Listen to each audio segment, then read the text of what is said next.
Hi viewers, thanks to you all for all the support and motivation for the short embroidery videos.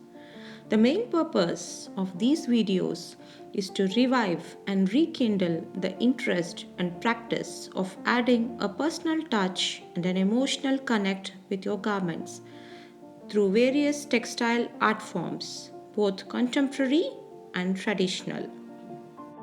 The art of hand embroidery and sewing, thus creating our own dresses, is slowly fading.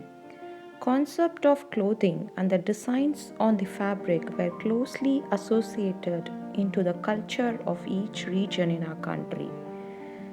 The free time was efficiently spent around creating their own dresses by designing, embroidering, and also sewing.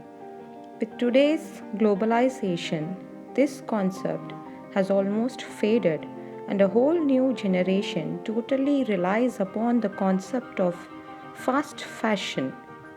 Now, what is fast fashion?